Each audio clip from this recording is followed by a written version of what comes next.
Hey there, Banditos. Welcome to a Wednesday episode of the Dollar Bin Bandits. I'm Mike Farah, and today we have a returning guest for you. Her name is Diana Schutz, and as you might remember, she is primarily known as an editor, although we get into more than that on this episode. It's really a part two, a continuation of our first conversation.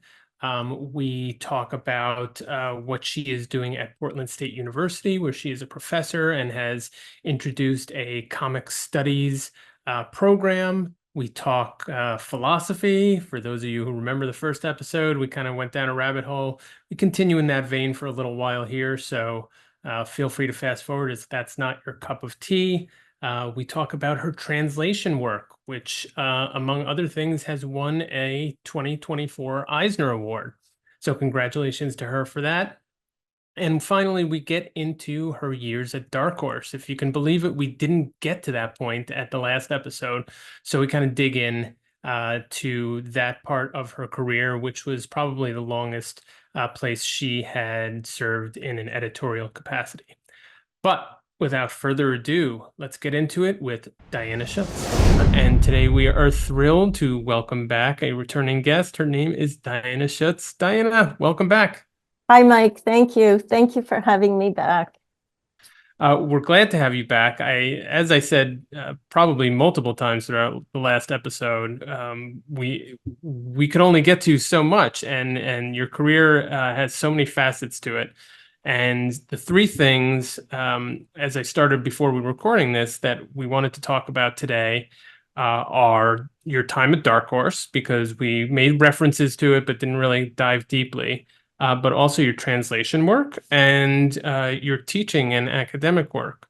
But before all that, you had told me that you had some reflections on one of our topics from last time, which was on philosophy and its maybe not connection to comics and the comics world. Tell me what you've been thinking about since our last conversation. Well, Mike, those were some really good questions that you asked me, and they're just not the sort of things that I articulate to myself on a daily basis.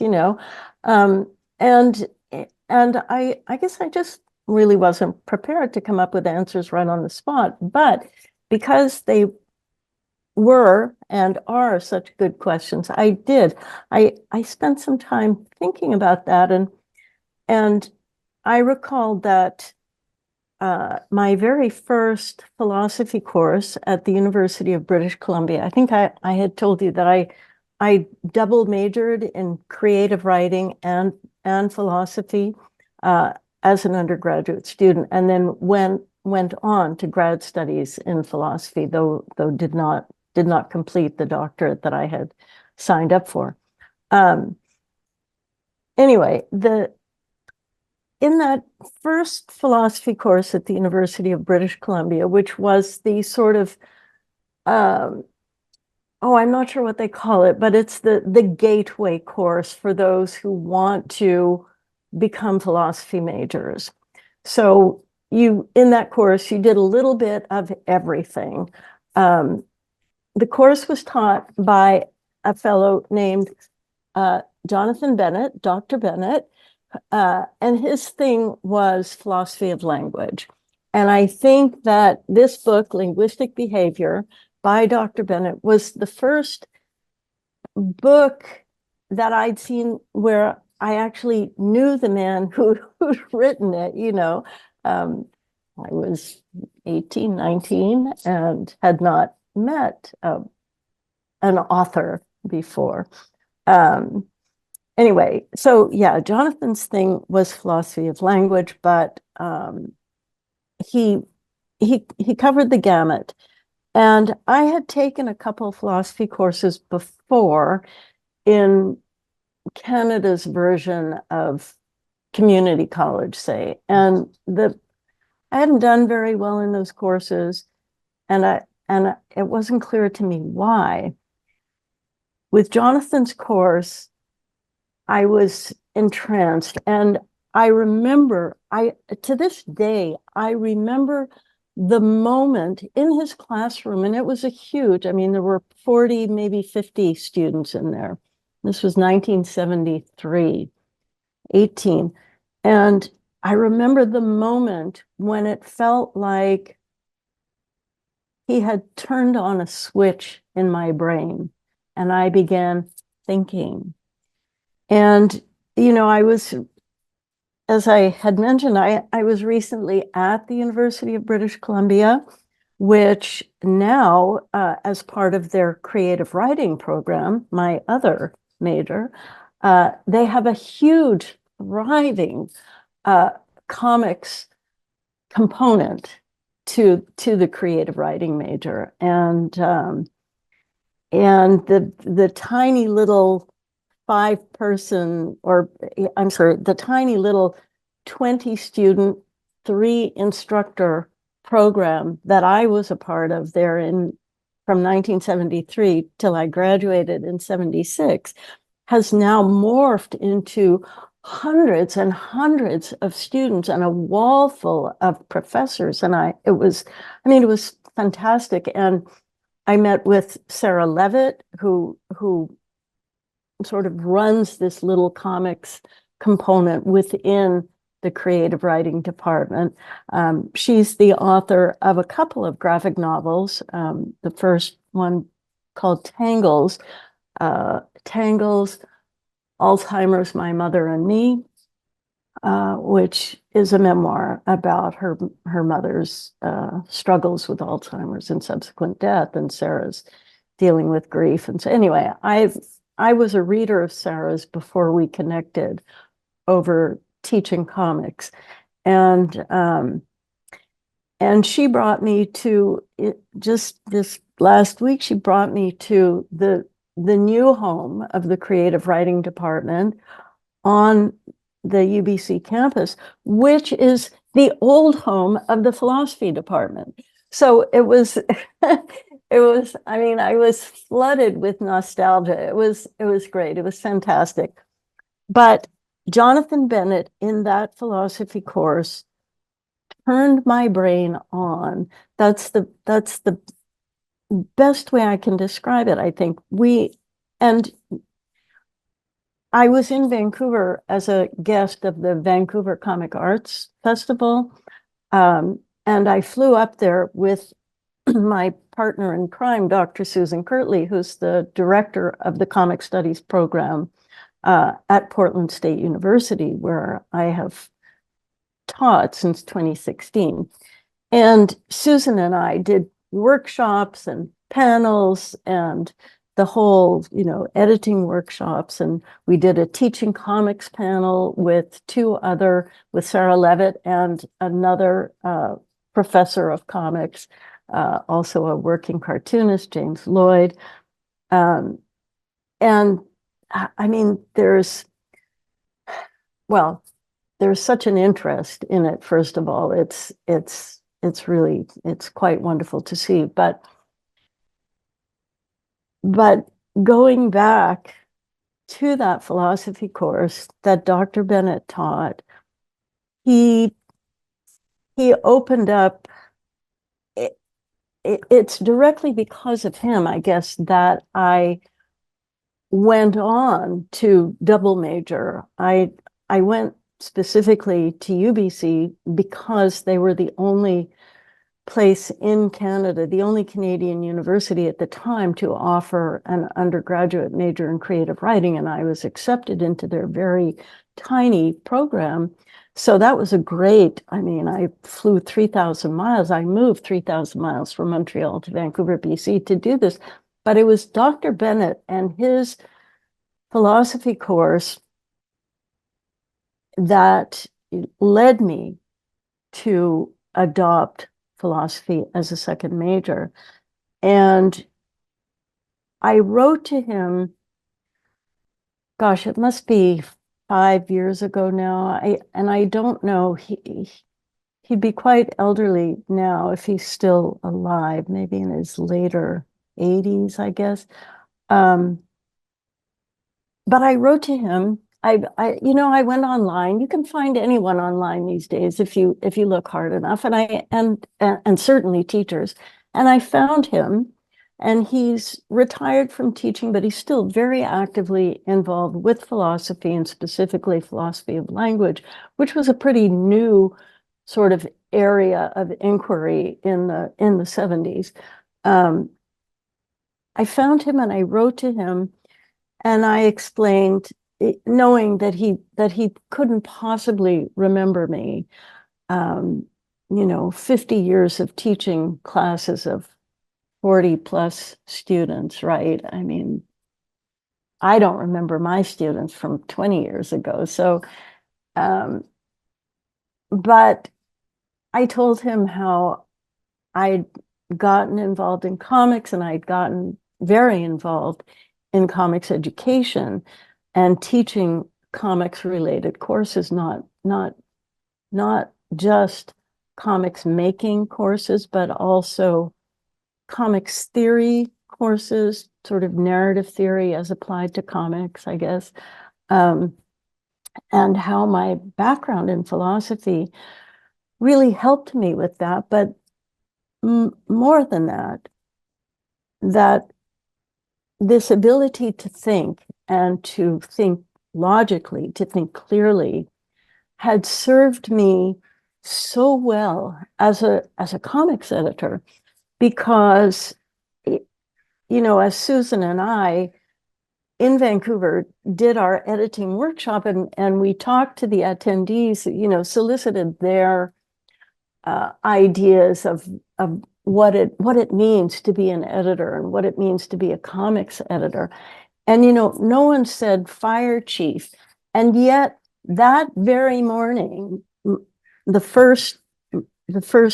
day after we'd flown to Vancouver, that very morning, I had spent hours in email putting out a bunch of fires for the new Blacksad book, which we'll see print in November. So, it struck me that yes, this is a huge part of what I do, which also goes to your editing question. This is a huge part of what I do as an editor, is put out fires all the time, because if a problem can happen, it will. and it's your job to take care of it, to resolve it, whatever it is, however you can, you have to fix it. So yeah, fire chief is a really important part of the job, being able to think on your feet. And I wrote this letter to Dr. Bennett because, it's so important to credit the people who have had a profound influence on your life. And 50 years later, I mean, Dr. Bennett certainly didn't remember me, but he did remember that one of his students had gone into comics and had made a career out of that. That had stuck with him somehow. When I was working in Berkeley at Comics and Comics, he had come down, and this is just a few years after I'd left Vancouver, BC. He'd flown down to give a lecture at the University of California at Berkeley campus, and students who were there attending his lecture brought him to me at Comics and Comics, 4 blocks down from the UC Berkeley gates, so he had, and that had stuck with him. And so when I wrote him and explained how this it was just like someone flipping a light switch, and now not only can I think, but I'm aware of how I think. I'm aware of those patterns. And it was philosophy that taught me that, and I explained to him in this letter how important that was to me as a working editor, how important it was to me, how influential he was as a teacher for my own teaching comics courses. And I just sent the letter out into the world at that point, and was quite surprised to receive a very warm-hearted, kind response, and and an invitation for Brandon and myself to go join him, go visit him up on uh, uh, some island between the British Columbia mainland and Vancouver Island, which, we were verging on COVID, I guess, at the time, or just coming out of lockdown. I can't remember really, but it was just the response from him was so kind and so warm, and I'm so glad that I took, a couple hours to sit down and tell this man just how much of an effect he had on my life. And I strongly encourage you and all your listeners to let those people know, those who have made changes in our lives. I, I can't tell you how wonderful it was to hear back from him after that, I'm So sure he was quite stricken by, receiving such a letter and quite appreciative I think that he so. had an effect on your life. And I'm sure, whether he necessarily remembered you yourself or not, the comics connection is always an interesting one, and one that probably stands out for anybody. So that's great. And why don't we continue on sort of the academic strain for a little bit? And Sure. I'd love to hear more about the comic studies program that you were a part of at Portland State University. What does that contain within that program, and how did you get involved in the university and that particular program? I'm going to answer those in reverse order, so please don't let me forget your first question. Sure. I got involved in 1990. I had mentioned that I dropped out of a doctoral philosophy program, um, to work full time at the comic shop in Mhm. Vancouver, BC. Um, that was 1978. And when Mike Richardson moved me and my then husband, Bob Schreck, to Portland to work for Dark Horse, um, I wanted to go back to school. At that point, I was 12 years into my comics career and was not going to leave it by any means. But I hated the fact that I had begun a graduate program and not finished it, sort of. I don't know. I'm a completist, I guess. Uh, and so I wanted to go back to school. I wanted at least to finish my master's degree, which I had begun and then been sucked into the doctoral program. And then it was just too, not for me, and not for me at that time. So in 1990, while I was just beginning to work more than full time for Dark Horse, as an editor, one of two editors on staff. I went back to school at night. I was accepted at the University of Portland, a private Catholic university run by Jesuit priests, in fact. Uh, um, I was accepted into their communication studies graduate program. So going for a master's in communication studies. What I wanted to study at that time, like 1990, I wanted to study comics. I wanted to study what I was already making a career out of for myself. But comic scholarship did not exist at that time. There was no Mouse. In 1990, Mouse had not yet won the special Pulitzer Prize that they gave it, a special Pulitzer, because they didn't know which category to slot it into. It couldn't be nonfiction because it was comics and there were mice. It was anthropomorphic, so it couldn't be nonfiction. But it couldn't be fiction because it was a true story. And you know, it was a comic and they just didn't know what to do with it. So a special Pulitzer. But that was in 91 or 92, if I'm not mistaken. And Scott McCloud's Understanding Comics wasn't published till 93. And so that double barrel between those two books, the academics could no longer consider us kid stuff, you know, and they led to comics entering the universities, those two books. But in 1990, we weren't there yet, and there was no comic scholarship for me to study. There were a few random interviews here and there, but there was really very little.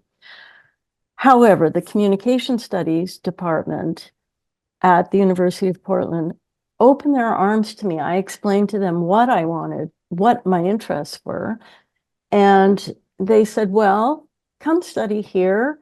You know, you'll have to take certain required courses, but it turns out one of their instructors had written his PhD dissertation on American cartoonist Thomas Nast. So they had someone on staff who was interested, and visual communication in 1990 was a brand new, again, another new area of inquiry for communication studies. So I took the required courses and then lots of visual communication stuff, which I tailored to my own interests in comics. So instead of talking about paintings or whatever, I was doing narrative analysis of comics, basically. Narrative and cultural analysis of comics. So they were great. I wrote a master's thesis on 3 female cartoonists, Aileen Kaminsky-Crumb, Julie Doucet, and Roberta Gregory. And I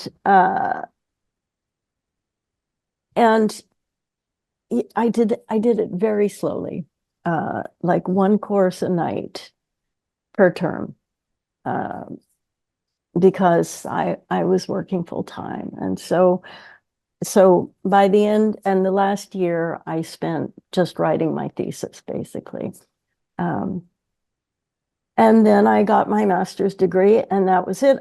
You know, as we were saying, when you leave school at the end of the day, you know, it's like oh, no more school. So by the time I was done with my master's degree, I didn't want to think about school again at all. But in 2001, at that point, I had been Will Eisner's editor for over a year.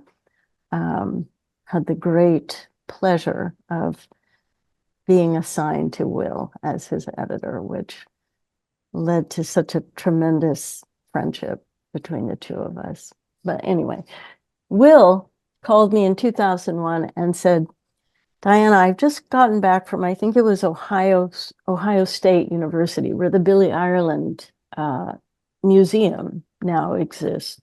Back then it was the Cartoon Research Library, very small basement. But they had a 1 or 2 courses they were teaching. And he said, I've done this guest lecture out at Ohio State, and oh my God, they're teaching a course there called Comics as Literature.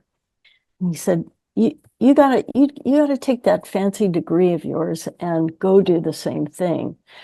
Well, a master's degree, as you know, is not so fancy, but to Will, any degree was fancy, you know.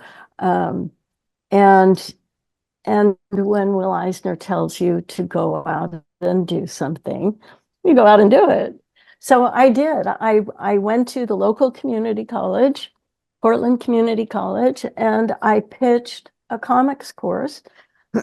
And it turns out that the then Dean of Visual and Performing Arts in 2001 was my former thesis advisor, my former master's thesis advisor from the University of Portland. He'd become a dean at Portland Community College.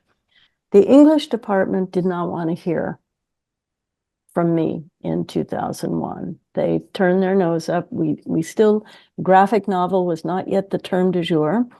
And so they said no, but the art department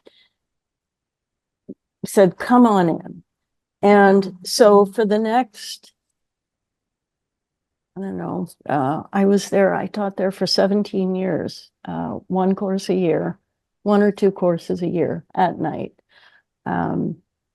And I taught, basically I taught an English course in the art department. It eventually got entered into the Oregon State educational system as Art 217, Comics, Art, and Literature.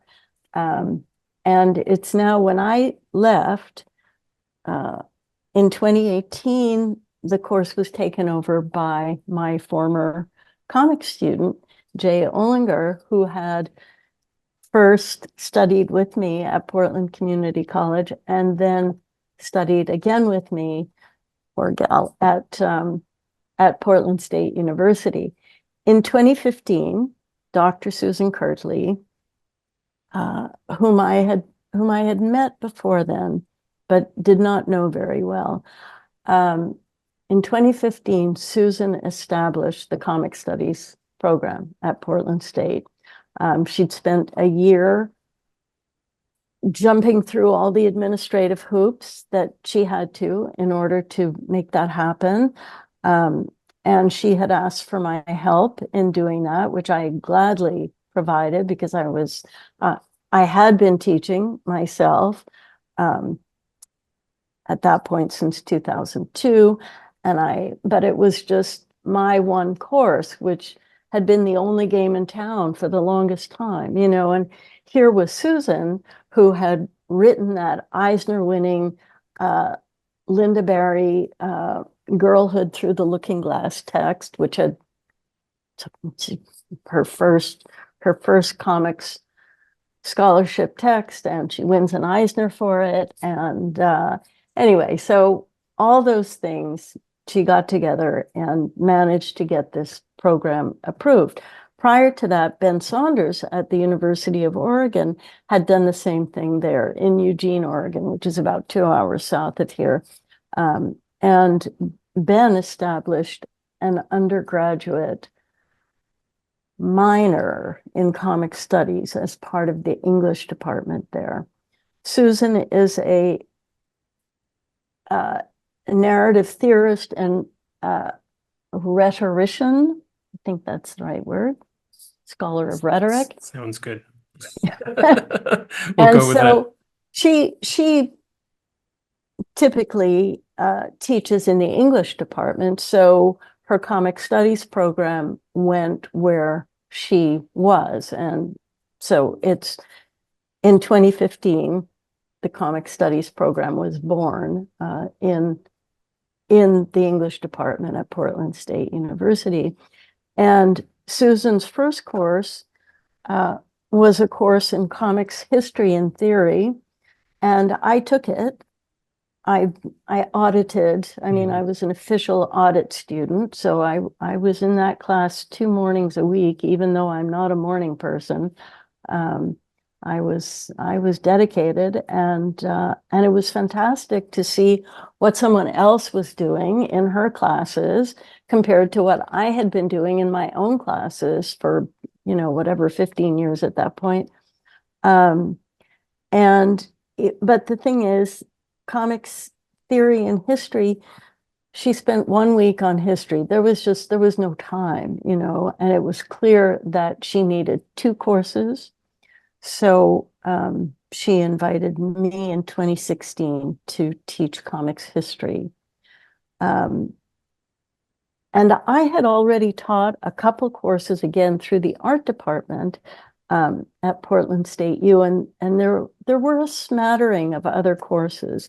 The writing department, which is part of the English department at Portland State, had been offering a comics writing course since 2009, a course which was originally offered to me to teach. And I had said, are you guys nuts?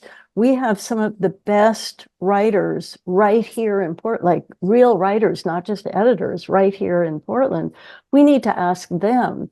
So in 2009, I got off the phone with Portland State and immediately called up Brian Bendis and said, hey, Brian, why don't you teach this course in writing comics? And he must have thought about that for all of 3 seconds, and he said, I'm in. And he's been teaching comics writing every term or every other term ever since. In 2015, we approached David Walker to do the same. So now they co-teach the course, or if there's one term when Brian is too busy with travel or whatever, then David takes it over, and vice versa.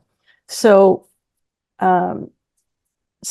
yeah, this program, it's a 1-year post-bac certificate, or you can get that certificate as part of your undergraduate degree. We don't yet have a degree program in comic studies, but we're working really hard. We're angling for that. We'd like to get a master's degree in comic studies, but that's a lot more administrative hoops to jump through. So we're not there yet. But Brian, Michael Bendis, and David Walker teaching comics writing.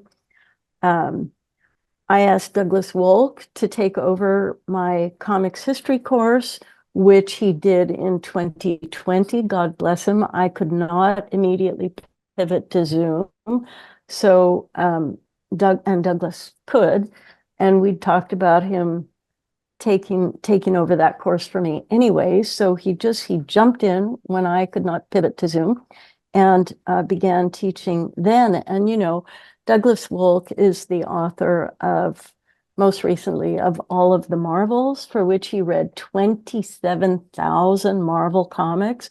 So he's like, brain turns to mush. But so he's he's both a historian and a critic. And I audited his course too, in 2021, I think it was, fall of 2021, once everyone was back in school, back in face-to-face classes. I signed up for his course because he has a different take on comics history than I do, and he's particularly knowledgeable, as you can imagine, about Marvel comics. And so that widened my own perspective on comics history, taking his course. I taught my last course there, though I'm still involved with the program. I'm part of their Comics Studies Advisory Council. Still very, very involved with the program, but not actively teaching, have not for the last couple of years. But my last year there, I taught the first ever, to my knowledge, accredited comics editing course. I created it from whole cloth based on all my years as an editor. And the next year, in 2023, Susan and I asked Shelley Bond, former DC Vertigo executive editor, and my former assistant ages ago at Kamiko, if she would take it over. And so Shelley she's been doing this for 2 years, and she's doing, I mean, she has written the only to date existing textbook in comics editing. So she has her textbook, she has students. I mean, it's a marriage made in heaven. And so Shelley's teaching comics editing. Susan continues to teach comics theory. And and just this past term, Ted Adams, founder and former publisher of IDW Publishing, has been teaching a course called Comics Publishing only because we couldn't sell the English department on a course called The Business of Comics, Okay. because English departments and business, they just didn't see a connection there, you know. But I Comics Publishing, that was totally get it. okay. That worked, right? Yep. So we made the semantics work, and Ted is teaching a business of comics course. So it's really, I mean, and you know, and we have a Latinx comics. We have a variety of sort of scholarly comics courses. Um, uh, but to my knowledge, our program is really the only one that sort of covers the gamut of from scholarship to hands-on making, writing, editing, and so on, where we're, you know, where we're lacking and need to work on this is in drawing. We need Shannon Wheeler, creator of Too Much Coffee Man, New Yorker cartoonist, taught making comics or making short comics for years through the art department. But, you know, these things, because comics is sort of an interdisciplinary subject, really, so many of our courses depend on how the particular department, how receptive a particular department is or is not. And as those departments go through different administrators or administrative teams, I guess, we find that they are more or less receptive to comics courses being taught through them. So right now we're struggling a little with the art side of things, but I think that will come back. And we have strong support, strong financial support from Mike Richardson, my former Dark Horse boss of 25 years, who is also a Portland State alumnus. So here there's an entire comic studies program being taught at his alma mater. And so he is also part of the Comics Advisory Council and has really put his money where his mouth is and really significantly helped the program too. So, well, it's all aspects of it are fascinating, and being able to put together an academic program with all of those different dimensions. You answered one of my follow-up questions, which is how do you get from one course to a program? And every single course that you mentioned makes just so much sense in the totality of what, an academic program, like looking at all the different aspects. It's also a great segue, of course, in all of the connections with Dark Horse to our sort of rewind to your Dark Horse years, which you've already mentioned when you were, getting your master's degree. So if you don't mind, I'd like to start off with your kind of arrival at Dark Horse, and what your sort of first impressions were of the company, which was kind of an upstart, publisher trying, as all of these third companies, if you will, try to compete with the big two. What were your first impressions? What was Dark Horse like in 1990? In 1990, Dark Horse had been around for 4 years. They published Dark Horse Presents #1 in 1986. That was their first comic. In 1990, they were still a company of just 10 people. There was only one other woman on staff when I arrived. She was the receptionist. And it was a big boys club, really. 10 people all working out of one room. And, uh, Bob Schreck and I had been, of course, working at Kamiko, and we'd been there since at Kamiko. We were there from 85 to 89, I guess. And then it was a year break of freelancing and then landed at Dark Horse in March of 1990. But the general sort of feeling about Dark Horse in the late 80s, I guess, and as one of our competitors at Kamiko, the thing about Dark Horse was that their books were great, but they were always late. They could not get a book out on time to save their souls, man.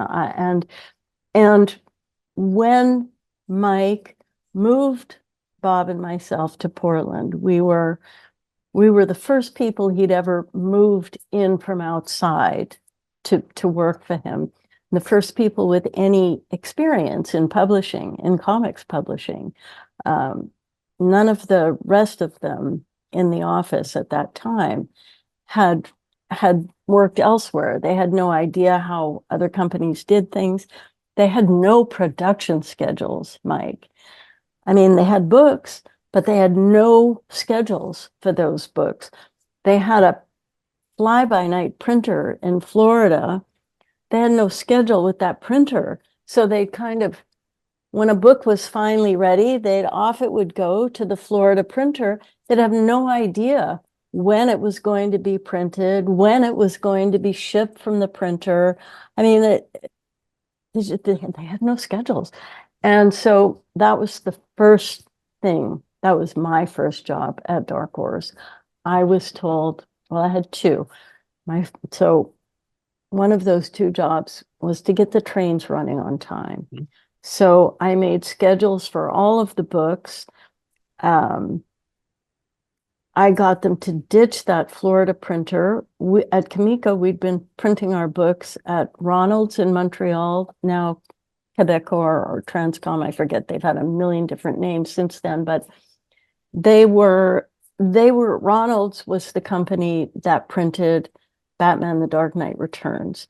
And Frank Miller and Lynn Barley had worked with Angelo Messina, who was trying to make Ronald's a kind of destination for comics publishers, destination printer for comics publishers. And we had, because I'm from Montreal and Ronald's was based there, every time I flew home to see my folks, and this is while I was still at Kamiko, Bob and I would go visit Angelo at Ronald's, and we saw our books, getting done on press, and established a great relationship, so that when we were moved to Dark Horse, and I made schedules for all the books, then came my push to switch from the fly-by-night Florida printer to Ronald's in Montreal, and to get professional about printing schedules, publishing schedules, and printing schedules. So that was job number one. Job number two, equally important. We were hired in March 1990, and at that point, they had been soliciting for Aliens versus Predator #1 for a year and a half. For 18 months, they had been, I mean, we had more than just one distributor in those days. We had a multiplicity of distributors, but each one of those distributors in their catalogs had been saying, yes, Dark Horse is going to get Aliens versus Predator #1 to you. For 18 months, they were soliciting orders and not delivering.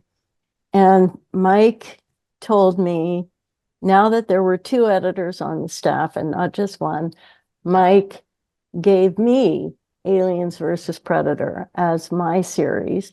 the writer was Randy Stradley, who was also the editor on staff. Generally not a great idea for writers to be their own editors or vice versa. So I was given four months. I had to get the first issue of Aliens versus Predator, that one that they'd been soliciting for a year and a half. I had to get that out by June of 1990. So, we barely made it in through the door for a resolicitation. The first thing I did was I fired the artist. He'd basically left. He'd drawn 2 issues of the comic and the penciler and left and gone to work as a storyboard artist for Terminator 2, or I don't know, one of the Terminator movies. And he was a great artist, but we had a book to get out. It was work for hire, and there were other people who could draw. And as it turned out, it really, the book was so popular that it didn't need that particular artist. It needed a working pair of hands to draw Randy's story, which was a good one. So I fired the artist. I forget who I hired to come in. Maybe Chris Warner. I don't know. I can't remember. Anyway, I fired the artist. Randy had only the last script to write. The first 3 were done, and I made the book bi-monthly. We resolicited. We sold 500,000 copies out the gate. 500,000 copies out the gate. That was a huge. That was a huge payday for Dark Horse. I'm sure.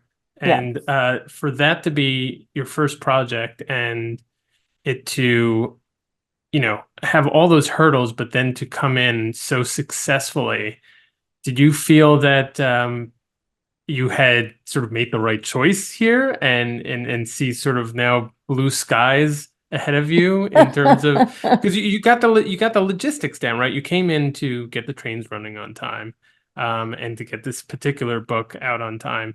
But now suddenly, you have a successful book. There must have been some sense of relief, but also like, oh, we have some breathing room here. What did you think creatively as to the potential of Dark Horse from that moment on? Oh, well, yeah, creatively, Dark Horse was always, I think, top notch. Even as I was working at Kimiko, I was buying their books and reading their books.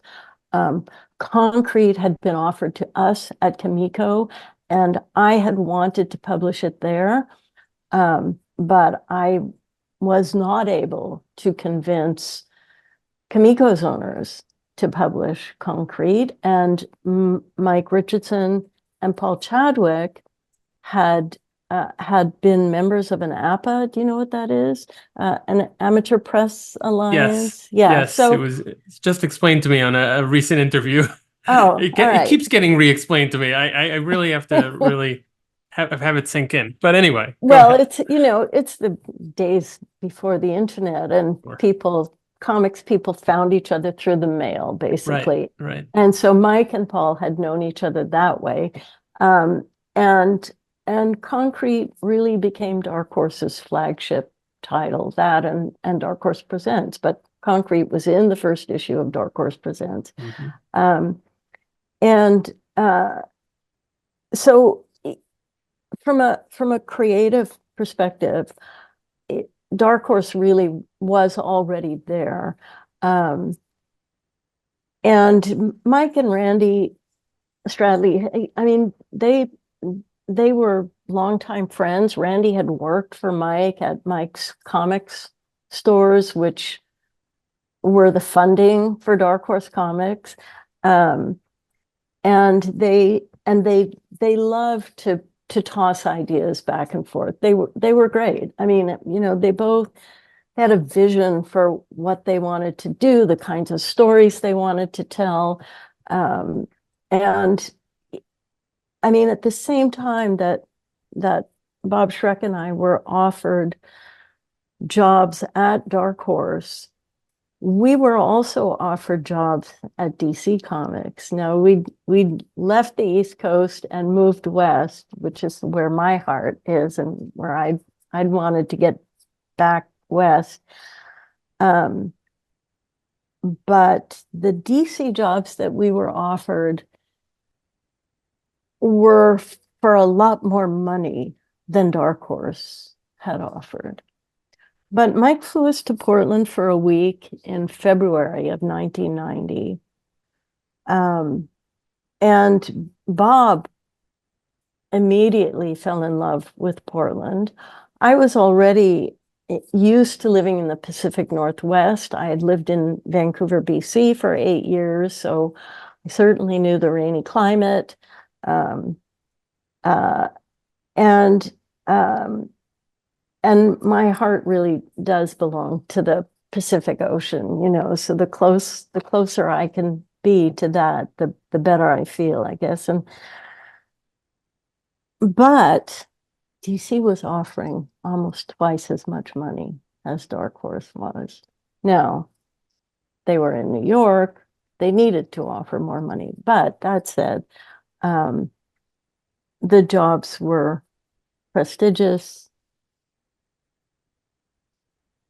financially great. But what ultimately, the reason that we went with Dark Horse for a much lesser amount of pay was because Dark Horse was a company founded on the principles of creator ownership.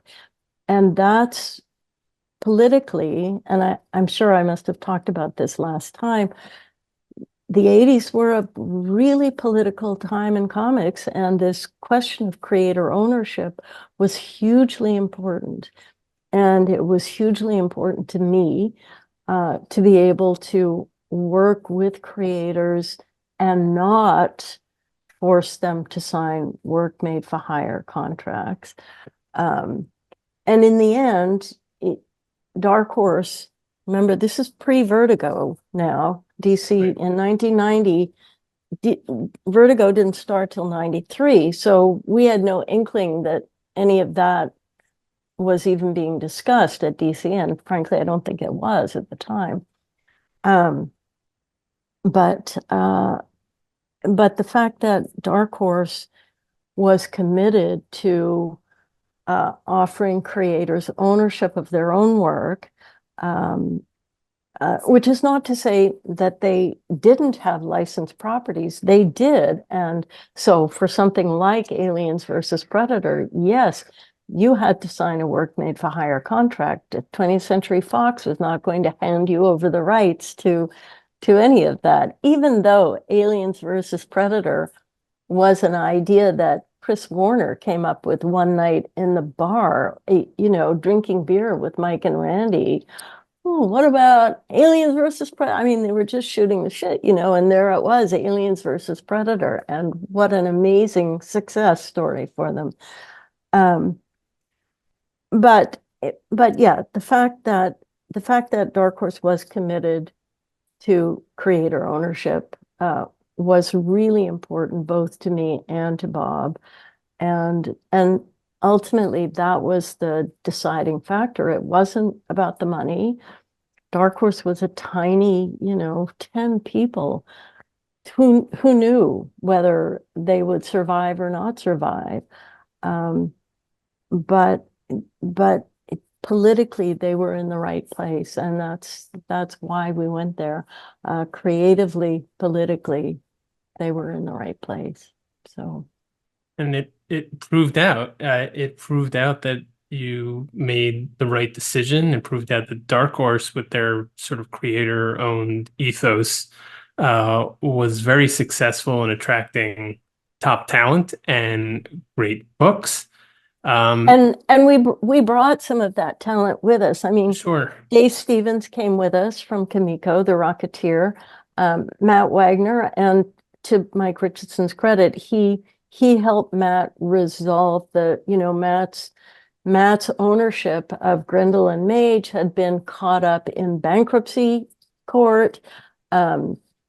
Bankruptcy laws supersede publishing contracts, and so I mean, eventually Mike sort of had to buy out or help Matt buy out his own property uh, away from the new Kamiko that sort of began and ended sometime in the 90s. Um, he and Mike incidentally did the same for Mike Barron and Steve Rude with Nexus, which had been owned by First Comics, which had presented itself as a creator ownership company, but in fact was not. Um, and Mike essentially bought the rights back for Barron and Rude to their own creation. So yeah, we brought a few people with us. Tim Sale came with us. Steve Siegel. I'm forgetting. It's long ago for me now. Sure. I mean, it was a heady time, and you and Bob, I guess you in particular, sort of rose through the ranks at Dark Horse. Obviously, that may have been easier to do when it was only a few people. There's only two editors, Right, Yeah. exactly. But you eventually get to this creating this. I'm not sure how you would describe it. If you would describe it as an imprint or a line, which was Maverick. Mm. And as sort of I guess, a brand, a container for maybe like-minded creators or how did you think about that sort of thematically and bringing these what could be considered sort of disparate stories and creators together under one flag? Well, it was, I mean, I spent my first several years at Dark Horse uh, editing a lot of licensed books, which was sort of precisely not what I went to Dark Horse to do. Um, but in 97 or the end of 96, Bob Schreck left Dark Horse. He kind of left in a huff, um, and went off to form Oni Press with his friend Joe Nosmak. And as a result, Frank Miller called me and said, well, you're going to have to be my editor. I had become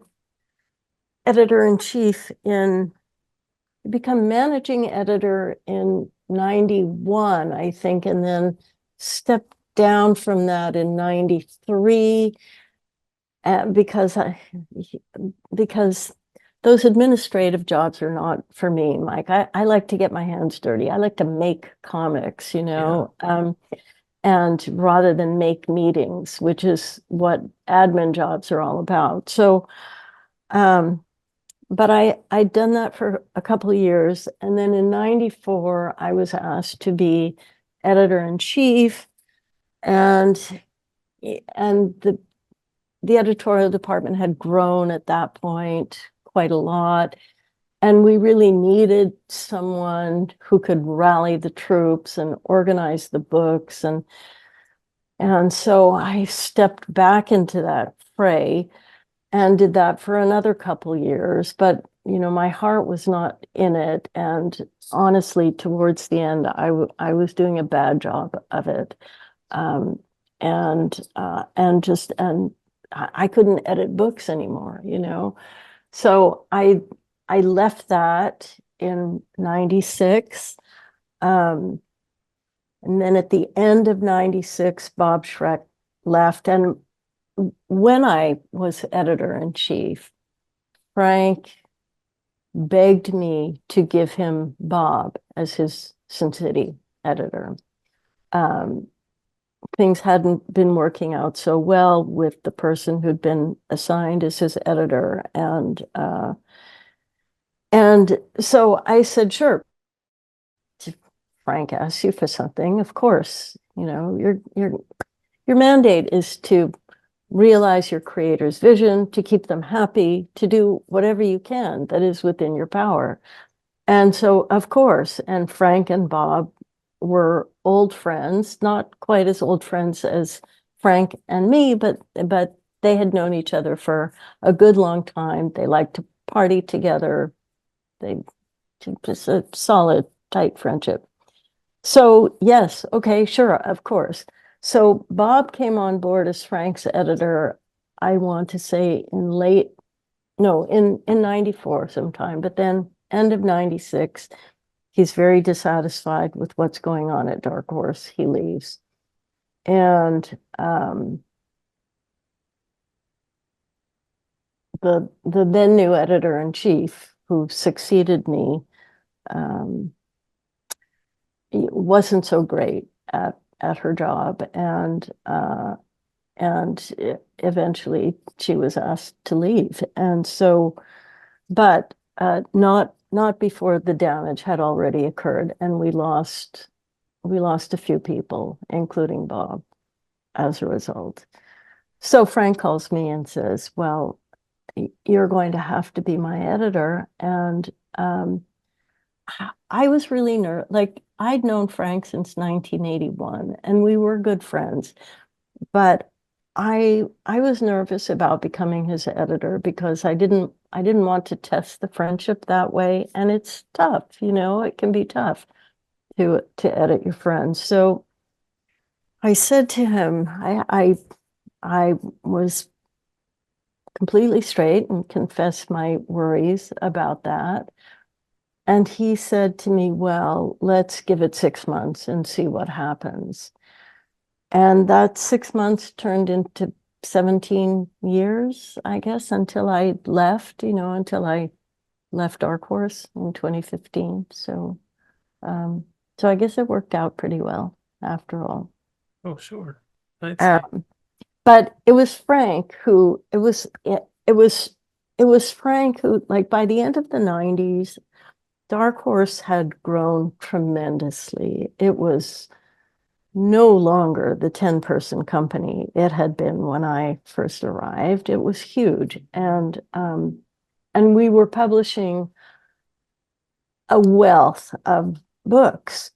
And Frank was on the big comp list, meaning he got one of all the comics that we published.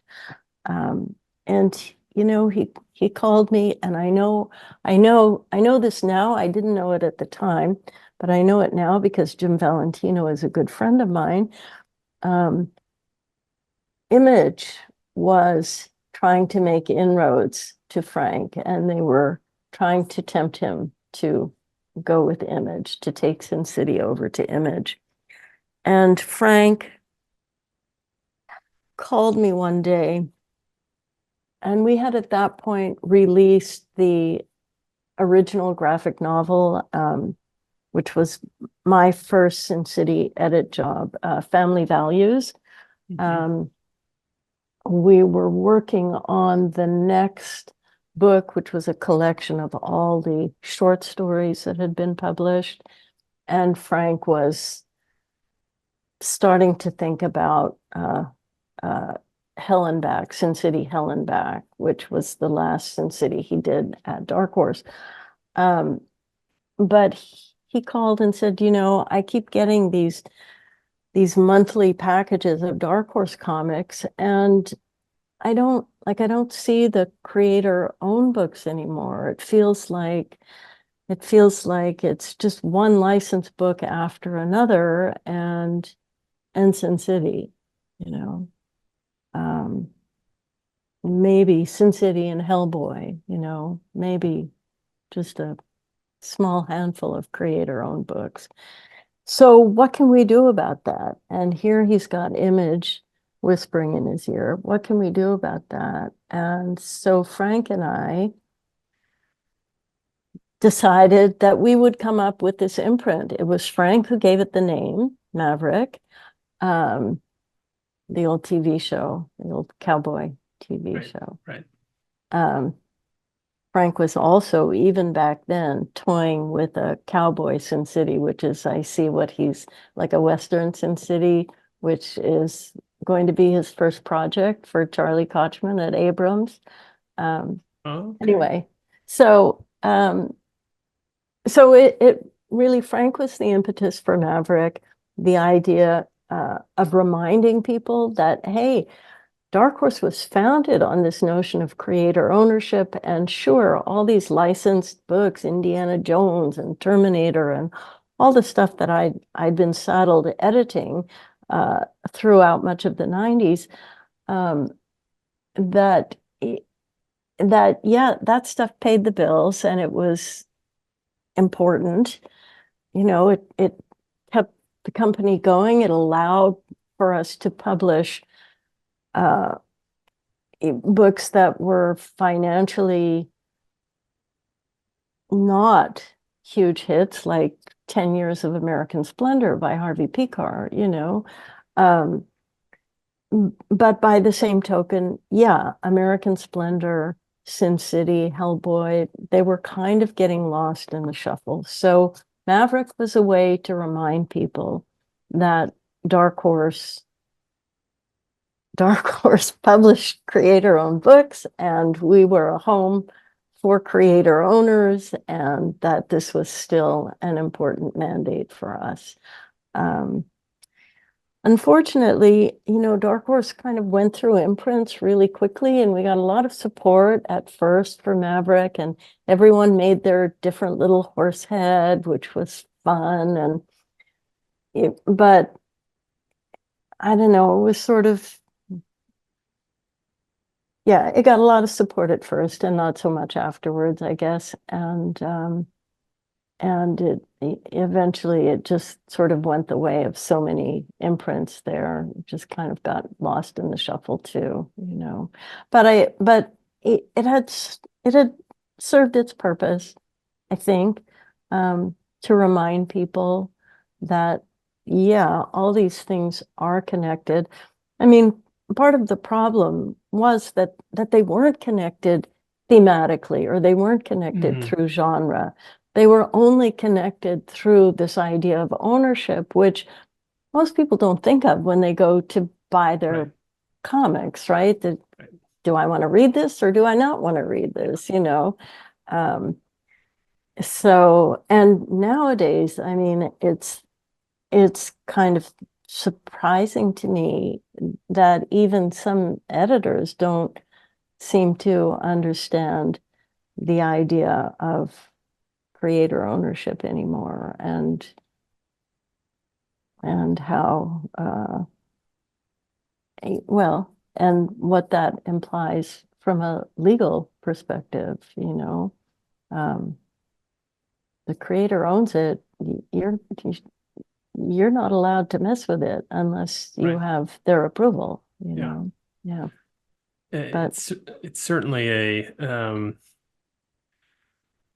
I don't know what I want to call it, a contentious issue, but it's certainly a relevant issue, mhm, especially as more and more of these stories and properties that started out in the comic book medium get adapted. mhm, And there are sure. new, business implications from that and revenue implications. And so, yeah, it's never been more, I think, relevant than it is now. Yeah, yeah. And also, I mean, I've seen on Facebook or Twitter or whatever. Actually, I'm not really on Twitter, but I've seen artists, for instance, post, or writers post about how their work was changed by Marvel, and how, well, I don't really like that. Well, you signed a work made for hire contract, and that means that you signed away your rights to your work, and they own it, so they can do whatever they want. um, and people forget that. The Image guys didn't forget it. In 1992, they they took their toys and they left. And more power to them, and they're tremendous success. Um, but yeah, that, I think because it's not such a hot topic now as it was 40 years ago, I think we've sort of, I don't know, we've forgotten it a little, and to our detriment. These are lessons that we learned way back in the day, and it's, I think, important not to forget them. Absolutely. I'd like to move, if we could, before we close out, to your translation work. I'm so sorry, Mike. No, that's okay. It's all rich and interesting, interesting stuff. We've gotten through a lot, but I hear congratulations are in order, first of all, for your translation, which is up for the 2024 Eisner Award. Let me Three. get. I'm get three. I'm gonna have to get some of this information correct. The one I have is Blacksad, Volume 7. They All Fall Down, Part 2, by Juan Diaz Canales and Juanjo Gonido? Juanjo. Okay. Guarnido. Yeah. Fornido. Sorry, my accent will not do the names justice as they should. No hay problema. Translation by you and Brandon Kander for Europe Comics. You said there are three. You can feel free to tell us a little bit more about those, but congratulations, first of all. But I'd love to know, how you got into translation, and what do you find fulfilling about this sort of corner of the industry, as it were? Um, someone recently told me that I have a gift for languages, but in fact, when I was 7, growing up in a city that largely spoke French, it became very clear to my parents that while I was an ace young student, I was not learning French. All my subjects in grade 1 were great. I was doing really well, except French. I was flunking French. And because we were living in Montreal, my parents thought the best thing would be for me to go into French school. And the school that I was then attending was run by nuns, and there was an English side and there was a French side, and never the twain shall meet. There's lots of political bad blood between English and French at the time. And Chris Oliveros, the founder of Drawn and Quarterly, has done a graphic novel about that called Would You Die for the Cause? And it was released last fall by Drawn and Quarterly, and it is up for an Eisner for best reality-based work, and it describes the political situation in Montreal at the time that I was growing up. Bombs in the mailboxes in English-speaking, moneyed communities, and so on. So this young little English girl was not particularly welcomed into the all French side of the school, but my little plastic brain, which could not wrap itself around French, within 3 months, I was learning to speak the language.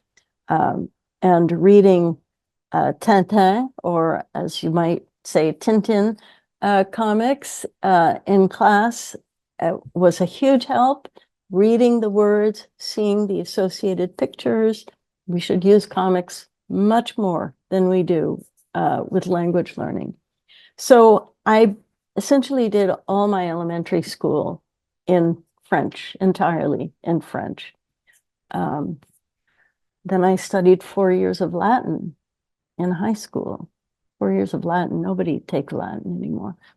A year of German in college, plus continuing French all French courses.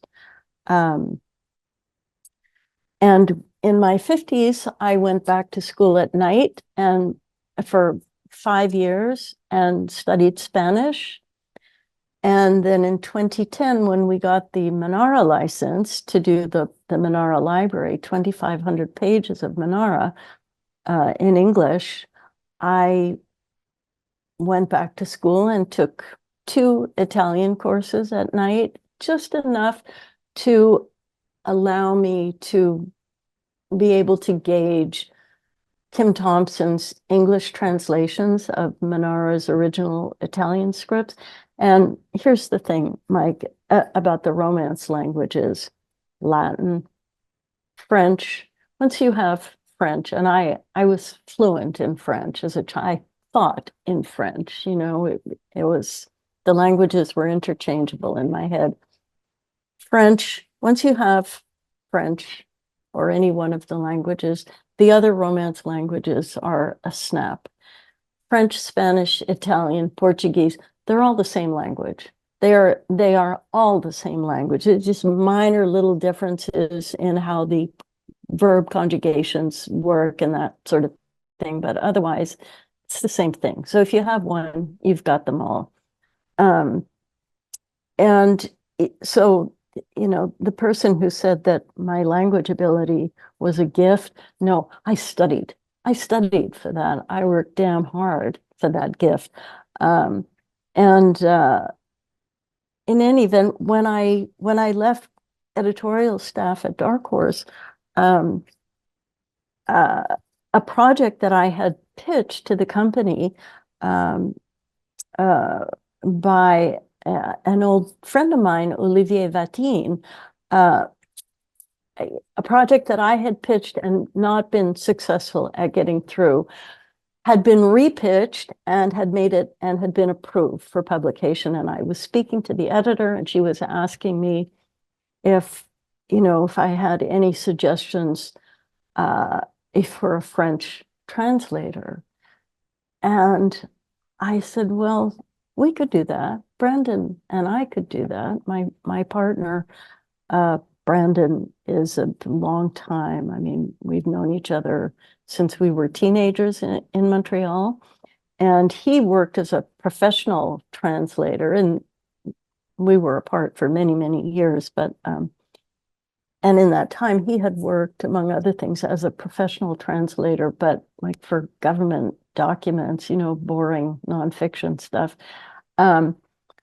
But I thought this was a job that we could do together. And so I volunteered us to the editor, Jamia Jefferson, and she said, okay. And because the author, Olivier, is a friend of mine, he was on board for that. And it turned out we had a lot of fun, just had a lot of fun doing it. Because of the way languages are taught in schools, badly, really badly, we think that there is, for every expression in one language, there is only one and only one corresponding expression in another language, and nothing could be further from the truth. A couple of weekends ago, when I was in Vancouver, BC, at the Comic Arts Festival there, I found myself explaining to Paul Chadwick in regard to Blacksad that no, there's no such thing as 50s American slang in Spanish, which is the language in which Blacksad is originally written, Spanish. It doesn't exist in Spanish. It's American slang. So when you read that in the English language Blacksad, it's because we've put it in there.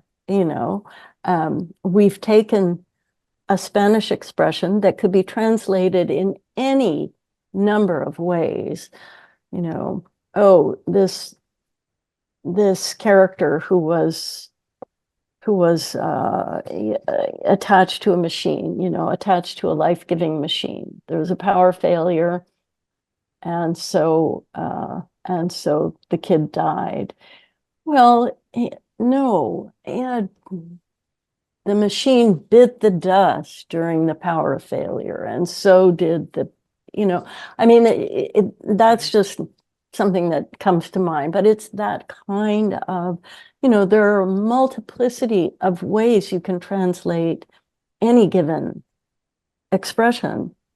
And so when you're translating, um, really the job is you're rewriting the text in a different language. You have the constraints of plot and the basic meaning behind the dialogue or narration, and the constraint of balloon size, because whatever you write has to fit in English, so there are a number of constraints, but ultimately it's writing. And that for me is a tremendous challenge. But it's not, it's not so far from editing when you're working with a writer to craft their sentences, their dialogue, and their narration to be the best that it can possibly be, to fit the extant space of the panel, to work with the panel composition, to be consistent, for characters to have consistent voices. I mean, these are all the same things that I would watch over as an editor, and now I have to do them myself. Brandon and I will work. Brandon does the first, he generally does the first round. And with Blacksad, it's a bit different because it is written in Spanish. He doesn't have Spanish, but the official text for translation is Dargaud's French text. And so Brandon will translate from the French text, and then I have the French text and the Spanish text and Brandon's rough first draft, and then I go in and sort of write it, I guess. So that's been working really well for us. Yeah, I mean, it's amazing, Mike, that in my 60s and almost 70, that I've taken on this other career in comics, from retailer to editing to teaching to now translation, and to be so recognized for it. I mean, we've been nominated for almost everything we've translated, and we won for the Mobius, The World of Edina, back in 2017 or 2018, I think, and Blacksad, and now again to be nominated for Blacksad. It's really, I really feel blessed, it's been incredible to find this sort of other career, like that's what Will did, he, at a time when other people would retire, that's when Will went back to work. That's when he did a contract with God. He was 61 years old, and he did a contract with God and followed that with another 25 some graphic novels through the next, yeah. That is, you're finding another gear, and Yeah. why not? As they say, age is just a number, so why Well, not? it's not, unfortunately, it's not just a number, because my body tells me it's not just a number.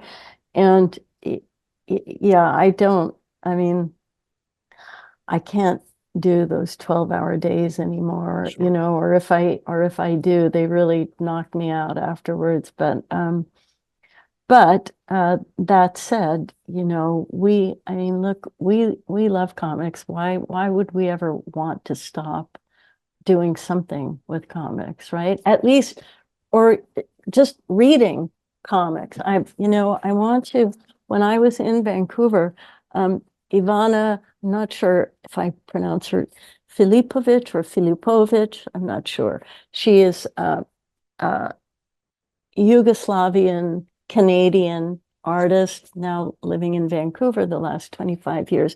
And she gave me this copy, a collection of her short stories, beautiful, beautiful black and white artwork, personal, touching, creative. Anyway, I get this is my one of a few treasures that I came home with from Vancouver. And even so, even if we're even if our commitment to comics it goes down to just reading them, even at that, I mean, we have this passion for it, right? It's not going anywhere. Absolutely. I completely agree. It may change forms.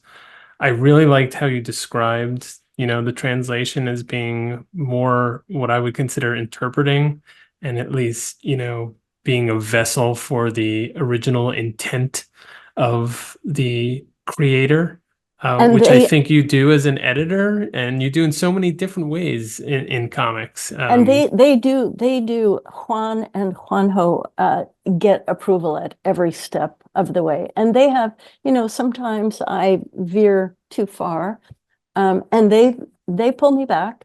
And it's good that they do, this last book, the one we are currently we're a month out from going to printer. The situation is that we do a first, like a prelim, really rushed translation for Dargaud's English language website, which is Europe Comics.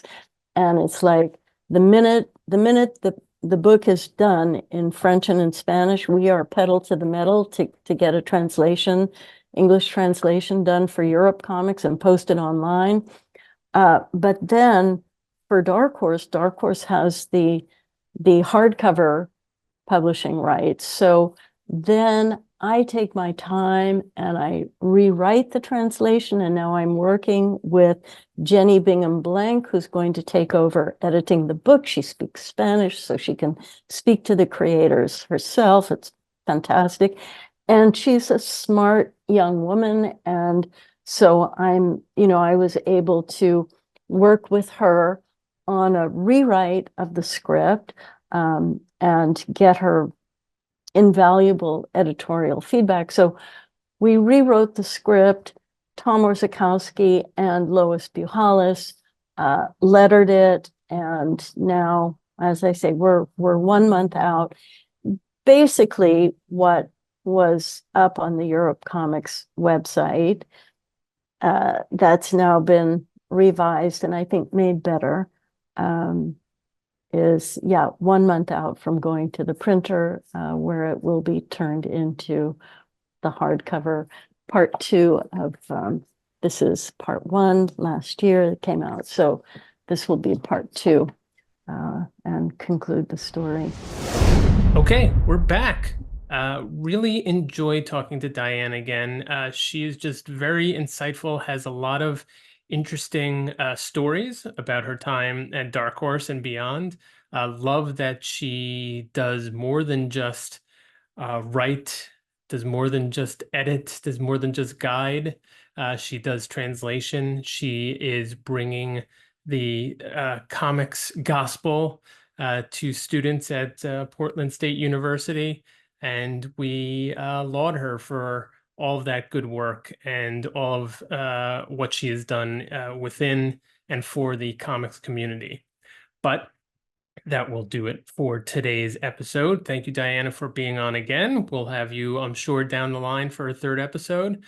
Thank you all for listening, for rating, reviewing, subscribing, doing all those great things that support this program. and we'll see you next issue.